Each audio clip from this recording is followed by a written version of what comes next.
নবীর বিরুদ্ধে যুদ্ধ করতে এসেছে।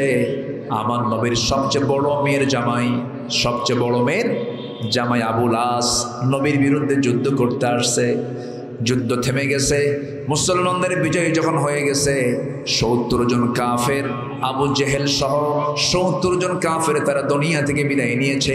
বদর কূপের মধ্যে তাদেরকে ফেলে দেওয়া হয়েছে, গেড়ে ফেলা হয়েছে। আমার নবীজি যুদ্ধ শেষ হওয়ার পর নবীজি বললেন, যুদ্ধবন্দী কারা কারা আমার কাছে তালিকা নিয়ে আসো। তালিকা নিয়ে আসা হলো। রাসূল বলেন, সবাইকে তোমরা হাত বেঁধে ফেলো, পিঠ মোড়া দিয়া পিঠের দিকে হাতটা বেঁধে ফেলো। সবার পিছে হাত বেঁধে ফেলা হলো। তাদের জন্য খাবার বরাদ্দ করো, খাবারও বরাদ্দ করা হলো। কিন্তু দেখা গেল সাহাবী রাসূলকে না বলেই আমার নবীর আপন জামাতা, বড় মেয়ের জামাই, তার হাত দুটো যখন বাঁধতে নিয়েছিল, দড়ির বাঁধনটা তারা ঢিল করে দিয়েছিল যেন কষ্ট কম পায়। আমার নবীর আপন চাচা মনে করে তার দড়ির বাঁধনটা একটু হালকা করে দিয়েছিল। নবীজির কাছে এসে বলা হলো, ইয়া রাসূলুল্লাহ, সবার বাঁধন তো শক্ত করে দিয়েছে, যুদ্ধবন্দীদের একজনের দুজনের বাঁধন আমরা ঢিল করে দিয়েছি। কে কে? আপনার চাচা আব্বাস, আপনার জামাই, বড় মেয়ের জামাই আবুল আস। খাবারের ব্যবস্থা আমরা করেছি ভিন্ন। কি করেছে বলো? সব যুদ্ধবন্দির জন্য আমরা করেছি হলো খেজুর, আর আপনার জামাই এবং আপনার চাচার জন্য করেছি ছাগলের গোশত এবং রুটির ব্যবস্থা করেছি, উন্নত খাবারের ব্যবস্থা করেছি। রাসূল বলেন, যুদ্ধনীতির সম্পূর্ণ খেলাফ কাজ করেছ। সবার জন্য যাই হবে, আমার জামাই আমার চাচার জন্য তাই হবে। আল্লাহু আকবার বলবেন না? যেরকম আল্লাহু আকবার, তাই হবে। আমার নবীজি বলে দিলেন। নবীজি বলার সঙ্গে সঙ্গে নবীজি মদিনায় চলে আসলেন। বদর যুদ্ধের ডাক চলে এলো। বদর যুদ্ধের ময়দানে আমার নবীজি সাহাবে কেরামকে যখন নিয়ে যাবেন বদর প্রান্তরে, সেই সময় বললেন, সাহাবীরা আজ কি হবে? প্রকৃতি ইমানদারের পরিচয় কেমন করে? হুজুর কেমন করে বলেন? কো সাহাবীরা, আজকে তোমরা তোমাদের বাপকে দেখতে পাবে, ভাইকে দেখতে পাবে, চাচাকে দেখতে পাবে, একই বংশের মানুষকে দেখতে পাবে। যাদের কাছে তোমরা মানুষ হয়েছো তাদেরকেও তোমরা দেখতে পাবে। তাদের বিরুদ্ধে অস্ত্র উঁচু করতে পারবে নাকি? সাহাবায়ে কেরাম সঙ্গে সঙ্গে বলছেন, ইয়া রাসূলুল্লাহ, আমাদের জীবন চলে যাবে, কিন্তু আমরা আপনার চাইতে আর পৃথিবীর কাউকে বেশি ভালোবাসতে পারবো না। একটু জোরে বলেন সুবহানাল্লাহ। আপনার চাইতে বেশি ভালোবাসতে পারবো না। আমার নবীজি সবে মাত্র মক্কা থেকে মদিনায় চলে এসেছেন। শিশু ইসলাম। মদিনার চিত্র অত্যন্ত শত্রু দিয়ে ভরা।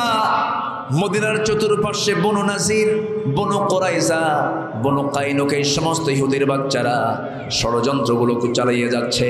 এই ষড়যন্ত্রের মাঝেই আমার নবীজি যখন দেখতে পেলেন রমজান মাস, বদর প্রান্তরে কাফের মুশরিকরা সব চলে আসছে, কুরাইশরা সব চলে আসছে মক্কা থেকে। আমার নবীজি বলেন, সাহাবীরা কোনো উপায় নাই, বাতিলকে মোকাবেলা করার জন্য কে আছো? সবাইকে এক জায়গায় করলেন। মোটের সংখ্যা হলো ৩১৩। মোটের সংখ্যা হলো কত বলে? ৩১৩। এই ৩১৩ জন সাহাবী যে যুদ্ধ করতে গেছেন, দূরের মানুষদের বিরুদ্ধে না কাছের মানুষদের বিরুদ্ধে? আসতে কয়, দূরের মানুষ না কাছের মানুষ? অন্য গোত্র না নিজের গোত্র? নিজের গোত্র, নিজের এলাকা। কারো ভাই হয়, কারো চাচা হয়, কারো বাবা হয়, কারো নাতি হয়, কারো জামাই হয়।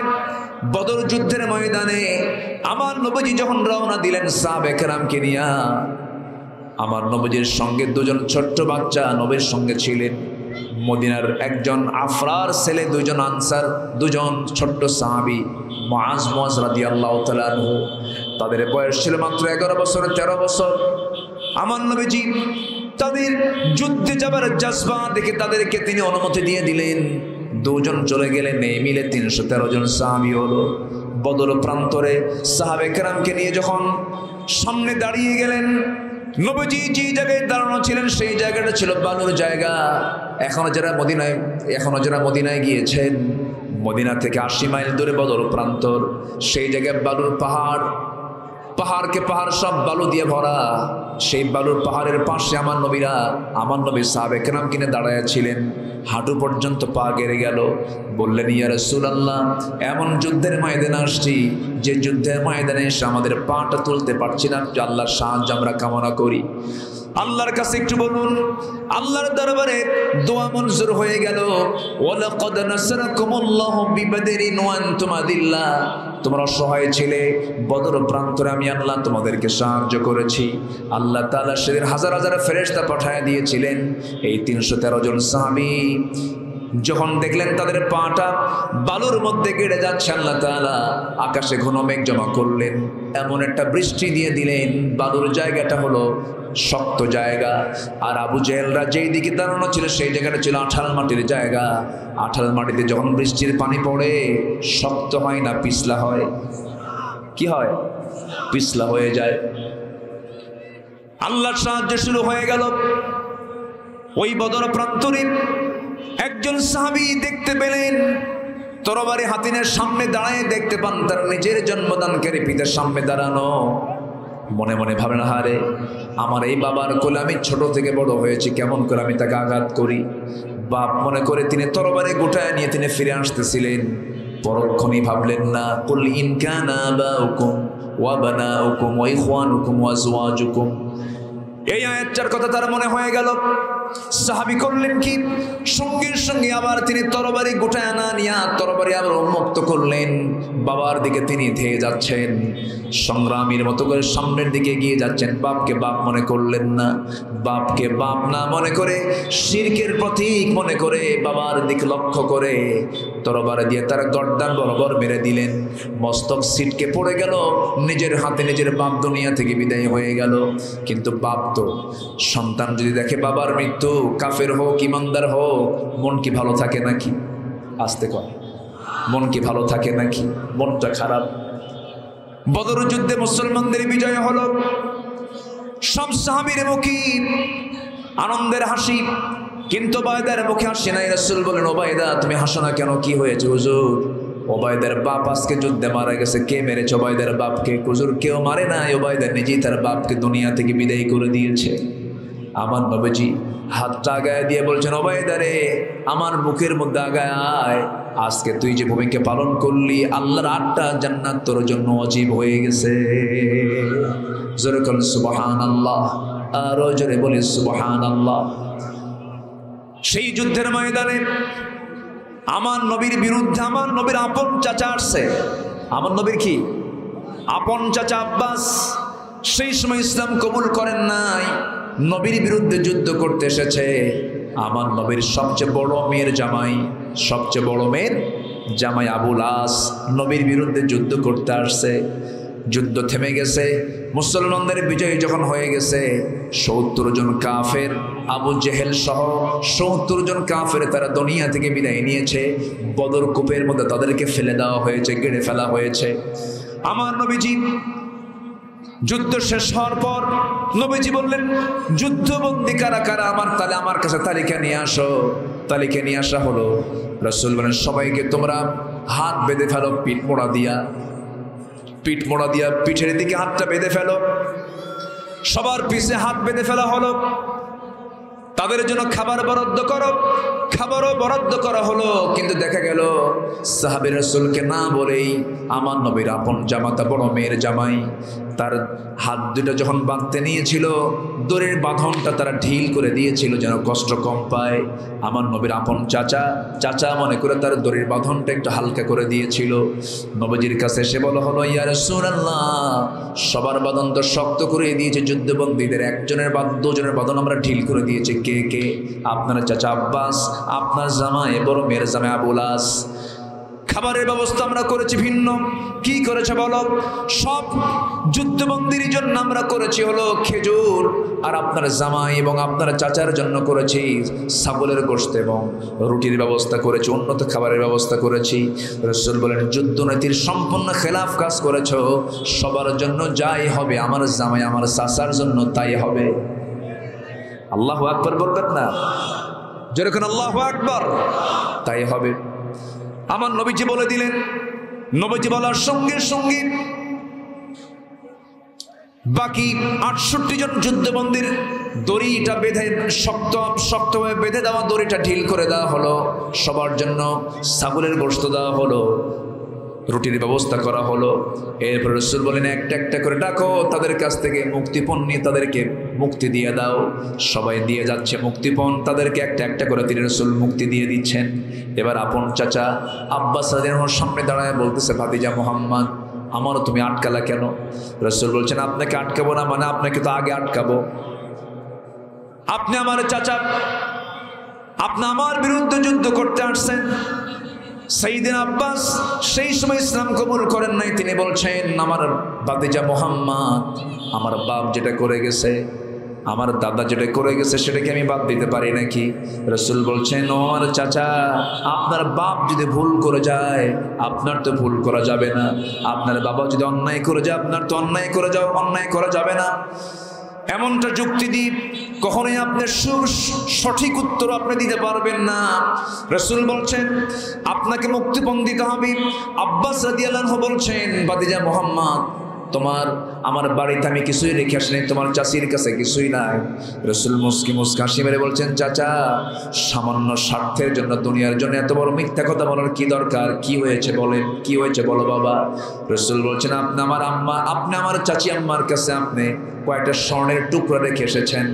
আব্বাস সাধারণ লজ্জা পেয়ে গেলেন, বললেন, ভাতিজা মুহাম্মদ, আমার বাড়ির সোনার খবর তোমাকে দিল কে? রাসূল সঙ্গে সঙ্গে বলছেন, আমি গায়েবের মালিক নই, কিন্তু গায়েবের মালিক আল্লাহ তাআলা আমাকে জানায়া দিয়েছেন। জোরে বলেন সুবহানাল্লাহ। সঙ্গে সঙ্গে আব্বাস বলছেন, ভাতিজার যুদ্ধ করে লাভ কি? আমাকে পড়াইয়া দে লা ইলাহা ইল্লাল্লাহ কালিমা পড়াইয়া দে। কালিমা তিনি পড়লেন। এবারে জামাইয়ের পালা। নবীজির কোন জামাই? ছোট জামাই না বড় জামাই? বড় জামাই নবীর সামনে দাঁড়ায় আছেন। জামাইরা কত সম্মানের পাত্র, কিন্তু এবার ইসলাম মানার না মানার কারণে এবার হয়ে গেছে সেই জামাইয়ের হাতে কি? হাতে কি বলেন? রশি। তাহলে জামাই হলো সম্মানের, আর রাসূল সেই জামাইকে হাতে কি দিলেন? কি দিলেন? সম্মানের না অপমানের? অপমানের। দড়ি দিয়ে বেঁধে ফেলেছেন। বললেন, তোমার ঘরে আমার মেয়ে আছে, এটা বড় কিছু নয়, তোমাকে মুক্তিপণ দিতে হবে। আবুল আস বললেন, হ্যাঁ মুক্তিপণ দেব। মক্কায় খবর লাগাও। খবর লাগাইছে, মুক্তিপণ চলে আসছে। একটা প্যাকেট, সে প্যাকেটটা রাসূলের সামনে প্লেস করা হলো। প্যাকেট খুলেই দেখেন একটা গলার হার, একটা গলার হার তিনি দেখলেন। সেই গলার হারটা দেখেই রাসূল কেঁদে ফেললেন। নবীর কান্না যখন বের হয়, সাহাবীরা কি খুশি হন? সাহাবীরাও কান্দে। রাসূল কাঁদলেন কেন? সামান্য গলার হার দেখে আপনি কাঁদতেছেন কেন? রাসূল বলছেন, জানো, এই গলার হারের সাথে স্মৃতি জড়িত হচ্ছে আমার খাদিজার। আমার খাদিজার গলায় এই গলার হারটা আমি দেখতাম, আর সেই গলার হারটা আমার বড় মেয়ের বিয়ের সময় আমার খাদিজা তার গলা থেকে বের করে খুলে আমার বড় মেয়ের গলায় দিয়েছে। আমার সেই খাদিজার কথা বারবার মনে হচ্ছে, এই জন্য আমি কাঁদতেছি। সাহাবীরা বললেন, ইয়া রাসূলুল্লাহ, আপনি কাঁদলে কি আমরা ঠিক থাকি? এই গলার হার আমরা নেব না। রাসূল বলেন, তাই যদি হয় ঠিক আছে, নিও না, কিন্তু আমি আবুল আসকে বলে দিচ্ছি, আবুল আস, তুমি আমার বড় মেয়ের জামাই, কিন্তু ওলা কি বলে, ওলা তুনকিহুল মুশরিকাত হাত্তা ইউমিননা। কোন মুশরিকের ঘরে কোন ঈমানদার নারী থাকতে পারে না। আয়াত নাজিল হয়ে গেছে। আবুল আস, তোমার মুক্তিপণ হলো তুমি এখান থেকে মক্কায় গিয়েই আমার মেয়েকে আমার বাড়িতে পাঠায় দিবা। আমার মেয়ের সঙ্গে তোমার কোনো সম্পর্ক চলতে পারে, কারণ তোমার ঈমান নাই, আমার মেয়ের ঈমান আছে। এই হচ্ছে ঈমান আনা। এই হচ্ছে কি? ঈমান আনা। আমি কি কথা বলবো? কিন্তু বলবো কখন? সময় তো নেই, সময় তো শেষের দিকে চলে আসলো। ঈমান আনা। এরপর ওয়াজাহিদু বিআমওয়ালিহিম ওয়া আনফুসিহিম ফি সাবিলিল্লাহ, আল্লাহর রাস্তায় যারা জিহাদ করবে, এই দুইটা কাজ যারা করবে, আল্লাহ তাআলা বলছেন, উলাইকা হুমুস সাদিকুন, এরাই হচ্ছে আমার সত্যবাদী বান্দা। জোরে বলে সুবহানাল্লাহ। আমাকে না বলে উঠে যাচ্ছেন আপনি, এটা কিন্তু শৃঙ্খলার সম্পূর্ণ পরিপন্থী কাজ। আমাকে না বলে উঠে যাওয়াটা, যদি এখানে ফেরেশতা আছে না নাই বলেন তো? আছে। এই দেশে কি এমন মামলা নাই যে শৃঙ্খলা ভঙ্গের অভিযোগে মামলা? আমার দেশে আছে না নাই? এবং এই মামলাগুলো বিগত কয়েক বছরে কম হয়েছে না বেশি হয়েছে? বেশি হয়েছে। তো আল্লাহর ফেরেশতা এখানে আছে না নাই? আছে। তো সেই ফেরেশতারা যদি দেখে যে এই মাহফিলের শৃঙ্খলা ভঙ্গ করলো কারা কারা, আল্লাহর আদালতে যদি মামলা দেয়, কি সুবিধা না অসুবিধা? অসুবিধা। তাহলে আমরা কেউ উঠবো না। আমাদের শৃঙ্খলা ভঙ্গ করা যাবে না। কোরআনের শৃঙ্খলা রক্ষা করার দায়িত্ব একার না সবার। সবার। যে যেখানে আছেন সবাই বসেন, আমরা দোয়া করব। দোয়ার পরে এখানে মুখে আজান হবে, মাইকের আজান হবে না। মাইক আজান বহু আগে হয়ে গেছে। মুখে আজান হবে। মুনাজাতের পর আজান শেষ, নামাজ শুরু হয়ে যাবে। যাদের ওযু নাই ওযু করবেন, নামাজ আদায় করে নেবেন। এখন দোয়ার দিকে আমরা যাব। কোরআনকে ভালোবাসেন কারা কারা? একটু হাত তুলে দেখেন তো।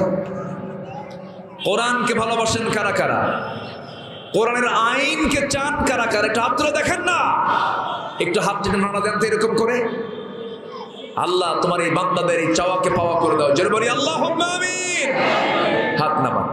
এখন আমি সবার কাছে একটু আরজ করব, এই যে বিশাল আয়োজন, পোস্টার, লিফলেট, ব্যানার তারা যে করেছেন, আয়োজন করেছেন, প্রচার করেছেন, তাদের কিছু খরচ হয়েছে। এই খরচে যদি আপনি অংশগ্রহণ করেন, গুনাহ হবে না সওয়াব হবে? তাআওয়ানু আলাল বিররি ওয়াত তাকওয়া। ভলান্টিয়াররা ব্যাগ নিয়ে ভিতরে নামবে। যারা যারা হাত তুলেছেন নিজ নিজ দায়িত্বে সেই ব্যাগে আপনারা যে যা পারেন সবাই দেবেন ইনশাআল্লাহ। জিকির করে সুবহানাল্লাহ। ভলান্টিয়ার কোথায়? ভলান্টিয়ার এই যে দ্রুত গতিতে নেমে যান, যে যা পারেন আমরা সবাই দেবো। জিকির করে সুবহানাল্লাহ ওয়ালহামদুলিল্লাহ। মাদের ভিতরে ভলান্টিয়ার যারা আছেন তাদের মাথায়ও ব্যাগ আছে, যে যা পারে আমরা সবাই দেওয়ার চেষ্টা করবো ইনশাআল্লাহ। জিকির করে সুবহানাল্লাহ। একটু মিষ্টি করেন, আওয়াজটা আমার কাছে কেমন যেন একটু সুন্দর করেন। জিকির করে সুবহানাল্লাহ।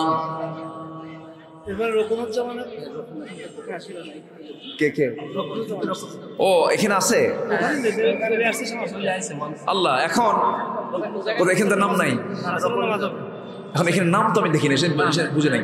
আচ্ছা, এখন আসর নামাজ পর না, আসর নামাজ পর এখানে একজন শিল্পী আসবেন। এই যশোরবাসীর অহংকার আমার অত্যন্ত কাছের। এখানে পোস্টারে নাম না থাকার কারণে আমি বুঝতে পারিনি, এখানে নামটা নাই তো আমি বুঝিনি। উনি আসবেন, উনি ইসলামের সঙ্গীত আপনাদের সামনে পরিবেশন করবেন। অ্যাডভোকেট রুকনুজ্জামান। সবাই আসবেন ইনশাআল্লাহ, সবাই থাকবেন নামাজের পরে। এটা আমরা এখন দোয়ার দিকে যাব। ব্যাগ যাচ্ছে, সবাই ব্যাগে কম বেশি যে যা পারেন সবাই দিবেন।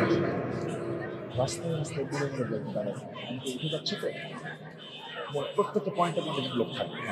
জিকির করে সুবহানাল্লাহ।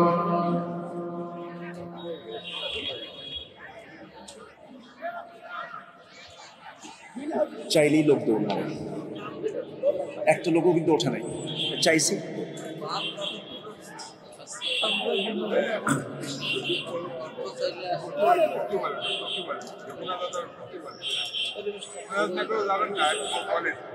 আপনি মনোযোগ তো হয়নি, দোয়া তো হয়নি, বসেন। আপনি দিয়েন না, একটু বসেন, আমরা একসঙ্গে দোয়া করে যাই। আমরা দোয়ায় শরীক হই। জিকির করে সুবহানাল্লাহ।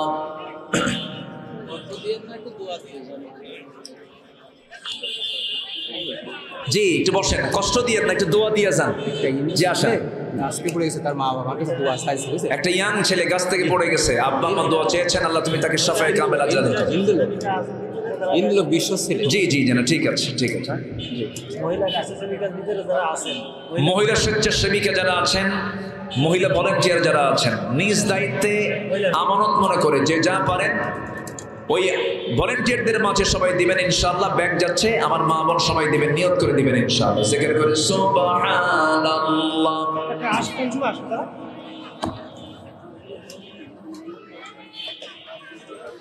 আরো জোরে সুবহানাল্লাহ আলহামদুলিল্লাহ।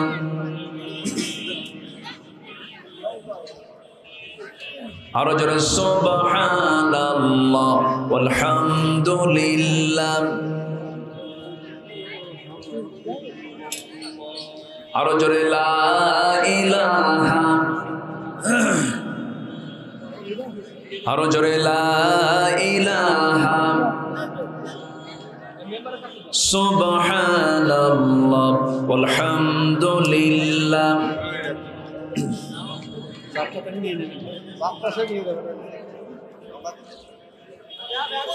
সবাই যে যেখানে আছেন আমরা সবাই দোয়ায় শামিল হই, দোয়াটা করে দিই।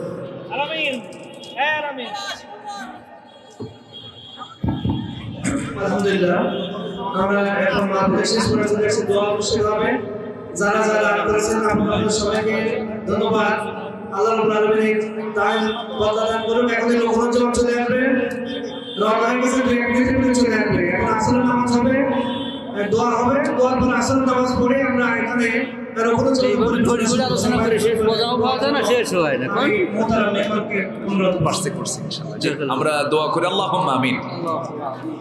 ربنا ظلمنا أنفسنا وإن لم تغفر لنا وترحمنا لنكونن من الخاسرين ربنا لا تزغ قلوبنا بعد إذ هديتنا وهب لنا من لدنك رحمة إنك أنت الوهاب মিষ্টি বিকেল গধূলি বেলা হাজার মুসলমান নরনারী নিয়ে তোমার কালামে দুটি আয়াতকে সামনে রেখে ঈমান জিহাদ এই সব কিছু কথা বলেছি।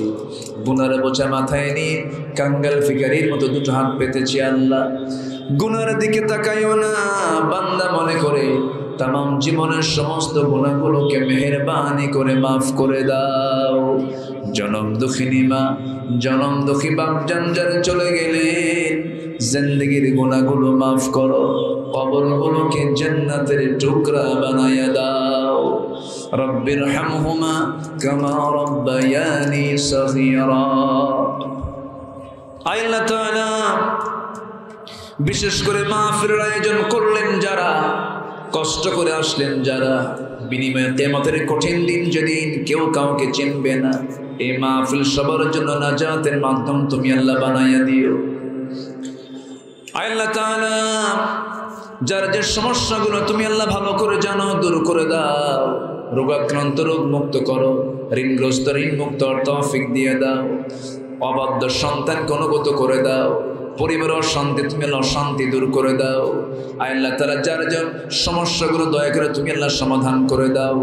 দুনিয়া থেকে কোন দিন বিদায় নেব জানি না রে আল্লাহ, ডান হাতে আমলনামা না আসা পর্যন্ত মরণ দিও না। মরণের সময় যখন চলে আসবে আল্লাহ, মূর্তি যখন হবে আল্লাহ, শহীদি মওত কপালে জুটাইয়া দিও। আল্লাহ, বাইতুল আকসাকে তুমি আল্লাহ মুসলমানদের হাতে তুলে দাও। 180 কোটি মুসলমানের দুনিয়ায় তুমি আল্লাহ ওমরের মতো একজন নেতা তুমি আল্লাহ পাঠাইয়া দাও। মরণের সময় যখন আসবে সবার জবানে জারি করে দিও লা ইলাহা ইল্লাল্লাহু মুহাম্মাদুর রাসূলুল্লাহ। আসসালামু আলাইকুম ওয়া রাহমাতুল্লাহ। নামাজে দাঁড়িয়ে যান, যাদের ওযু আছে নামাজে দাঁড়িয়ে যান এখানেই। আর